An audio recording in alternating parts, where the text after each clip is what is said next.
The Jesse Blake Sports Report with Jesse Blake. Let's run down the top 5 remaining free agents in the NHL. But before we do that, just some notes about NHL free agency right now. If you did not get a contract on July 1st, it seems like you're going to be waiting quite a while for a contract. That's if you are listening to this and waiting for an NHL contract and you expected one in free agency on July 1st, you're going to be sitting here listening to a lot more episodes of podcasts because the phone is not ringing for you.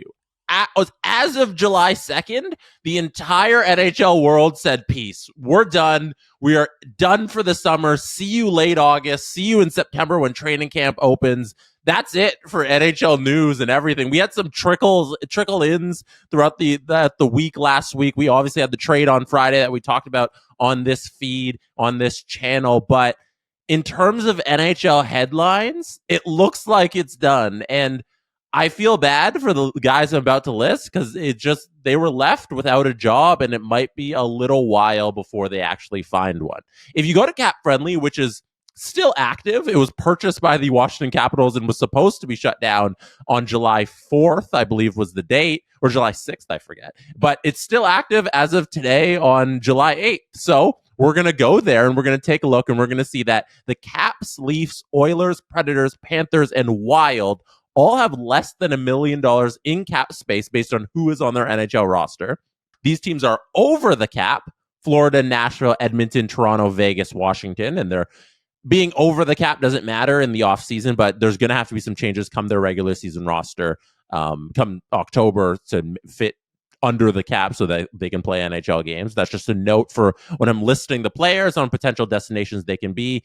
And then finally, I think this is an important note too: Detroit, Columbus, Montreal, Seattle, Dallas, Tampa, Colorado, Ottawa have 19 skaters or less registered to their roster. Now that can all change obviously because some of the AHLers and other stuff and other players on their roster will be called up to the NHL level, so they'll have more than 19 skaters. But I think it's important to note that those teams need bodies. So when we're looking at these names that are remaining in NHL free agency, keep those teams in mind, the ones with very little cap space and the ones with a lot of cap space and the ones with no players. So let's get into it. Number 1 on the list, Daniel Sprong. I think he should be number 1 on everyone's list of remaining UFAs because Daniel Sprong won't give you much defensively. He played like 0 minutes in PK time last year. I think it might have been 3 minutes total. I was looking it up on NHLstats.com. I don't have it directly in front of me, but just 0 PK time. The man cannot give you help defensively and on the PK, but he can score.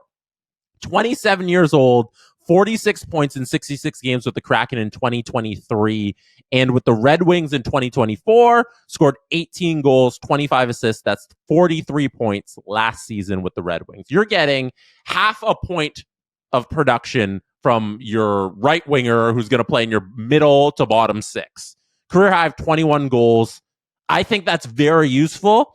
I'm looking at a team like the Penguins, the Boston Bruins, and the Colorado Avalanche, all teams that I look at and I say, hey, you can use winger depth scoring. That is what Daniel Sprong can give to you at the NHL level. I'm looking at those three teams as a possible destination for Daniel Sprong, right winger, who's going to give you a lot of scoring in your bottom 6 and no help on the penalty kill. Next up, number 2 on the list. I am shocked this man does not have a contract yet because he is a center.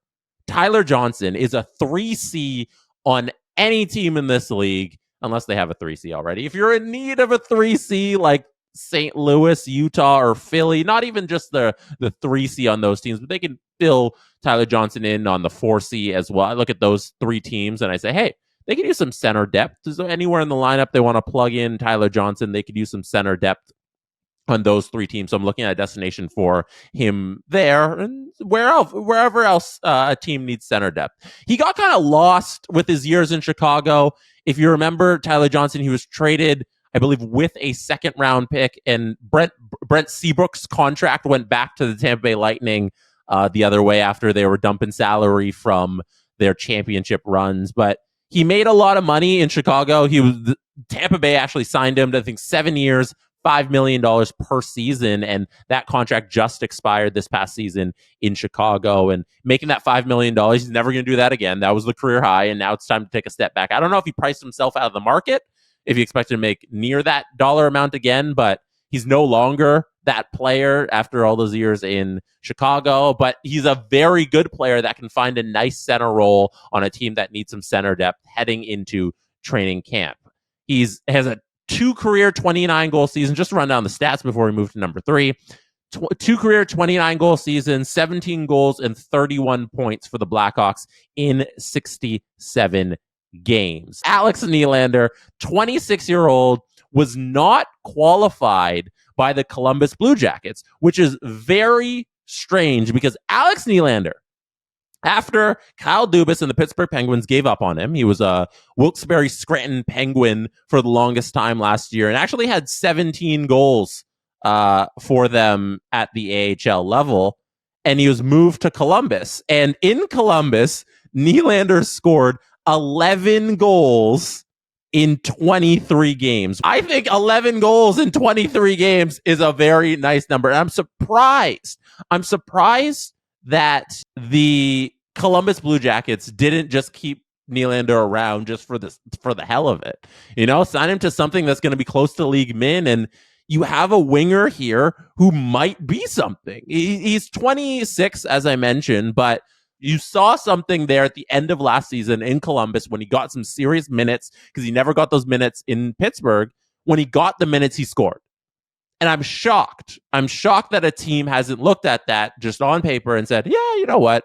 We can spend $1 million on Nylander, put him on a wing on the bottom line, on the fourth line, maybe he'll score. Put them on the third line, maybe even score even more. So I look at a team like Toronto. I'd love to see the Nylander brothers get together and be on a team together. Toronto's always a place where if somebody has some potential and they can come at a cheap cost, they might play above their talent level for a little bit. They'd be very useful. Cheap winger depth is always good in Toronto. So I could see Alex landing there. He plays the left wing. Also, to throw out there a couple other teams, Seattle can always use a goal scorer. I feel like that's been the ethos of their franchise. They haven't really found great scoring yet, and I feel like taking a flyer on a depth winger who can score is a good thing for Seattle. Boston, as I mentioned before, should be in any conversation where you need just forwards that can help your team. Boston should be in on them. And the Islanders, I think the Islanders would be an interesting place for Alex Nylander. Moving on to number 4. So we've got Daniel Sprong, we did Tyler Johnson, we did Alex Nylander. And at number 4, we mentioned the Boston Bruins a couple times. We're going to go with a guy who played 71 games for the Bruins last season. JVR, James Van Riemsdyk, doesn't have a contract for next season yet. He's 35 years old, and he's 2 years removed from a 24-goal season in Philadelphia. The last couple seasons in Boston haven't been as successful. 11 goals in 71 games for the Bruins, and 5 points in 11 playoff games this past season. But 71 games, 11 playoff games. He's a guy who was an everyday player for the Boston Bruins, who went to the second round, who were very competitive and had Stanley Cup aspirations, and he played all of those games, and he can't find a job? I'm shocked.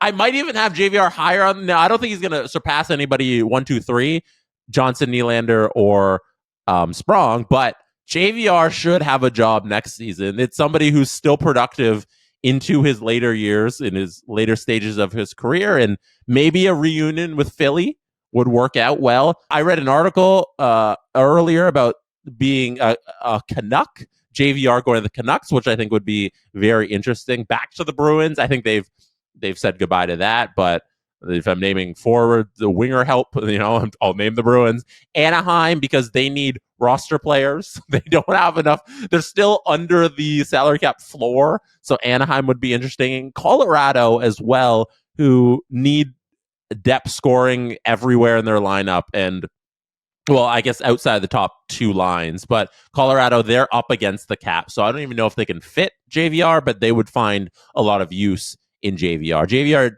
should get a job next year, and I think he will somewhere mid part of this later summer, maybe. All right, number 5. Let's wrap up this list. I cheated on number 5. Number 5 is just the collection of other names that I want to name. That's what number 5 is. 1, Martin Jones. Martin Jones was very adequate for the Leafs last season, filling in for all of the injured goaltenders. He had a .902 in 22 games played. I think any team that needs a third goaltender, why doesn't Martin Jones have a job? So Martin Jones will go to any team that needs a third goaltender. He should get signed soon.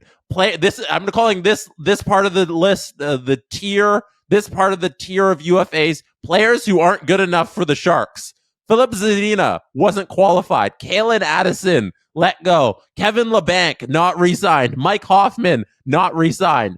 There's 4 ex-Sharks who are just sitting out there in UFAs, and they weren't good enough for the really bad Sharks to bring them back. So Zadina, Addison, LeBanc, and Hoffman all need jobs. Other guys I just want to note here, UFAs out there, right-handed defenseman that no one wants, even though they're right-handed defensemen. Tyson Barrie was healthy scratch for almost half of last season and a large part of the playoffs for the Nashville Predators. He's on the way downslope of his career. We'll see if he finds a job anywhere. And Tony DeAngelo, right-handed defenseman that no one wants, even though the right-handed defenseman, Tony DeAngelo, he's had a lot of locker room issues, and he wasn't re-signed by Carolina, and now he can't find a job. We'll see if anybody wants that right-handed D in Tony DeAngelo.